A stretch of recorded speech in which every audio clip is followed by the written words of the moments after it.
কিছুদিন আগে আমার রান্নাঘরে নতুন করে যোগ করেছিলাম এই ভেজিটেবল স্লাইসারটা। আজকাল ইন্টারনেটে এটার এত ভালো রিভিউ যে না কিনে পারলামই না। চলো তাহলে দেখা যাক এটা আসলেই কি ভালো কাজ করে কিনা। এইখানে কিন্তু 18 পিসের মতো স্লাইসার ব্লেড গুলো পাবে তোমরা, যেগুলো দিয়ে বিভিন্ন রকম ভাবে বিভিন্ন রকম সবজি তোমরা কাটতে পারবে। আর সাথে একটা পিলারও থাকবে। প্রথমেই আমি স্লাইসারটা সেট করে নিলাম, আর আমি চাইছিলাম একটা শসা স্লাইস করব, তাই এটাকে পিল করে নিলাম। একদম অনেস্ট রিভিউ বলছি, খুব তাড়াতাড়ি এটা দিয়ে আমি স্লাইস করে ফেলেছিলাম। এখন আমি একটু আলু স্লাইস করব। ও মাই গড, এটা সত্যি খুব দুর্দান্ত। আর সবজি স্লাইস করতে করতে যখন ছোট হয়ে যাবে তখন এই ক্যাচারটা দিয়ে তোমরা ধরে সবজিগুলো স্লাইস করতে পারবে। মনে হচ্ছিল সত্যি ইন্টারনেটের মতো দুর্দান্ত কাজ করছে এটা। আর সাথে কিন্তু একটা স্ট্রেনারও ছিল, যেটা দিয়ে যখন তখন সবজিগুলো সাথে সাথেই ধুয়ে নিতে পারবে। এখন আমি একটু ব্লেড চেঞ্জ করে এই টমেটোটাকে স্কোয়ার শেপে দেওয়ার চেষ্টা করব, দেখি হয় কিনা। যদিও অনেকগুলো চাপ দেওয়ার পর এই সুন্দর শেপটা আমি পেয়েছিলাম। সত্যি এটা একদম স্কোয়ার শেপ হয়েছে আমার মন মতো। এই তিনটা ব্লেড কিন্তু ছোট বড় এবং মাঝারি সাইজের। এটা দিয়ে আলু গ্রেট করলেও কিন্তু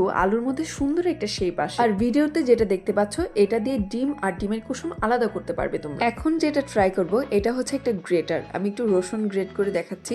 একদম সত্যি এটা গ্রেট হয়ে গেছে। আমার গৃহিণী বোনেরা, তোমরাও তোমাদের হাতের কাজকে সহজ করতে এই স্লাইসারটা ক্লাসিক গ্যাজেট বিডি থেকে অর্ডার করে ফেলতে পারো।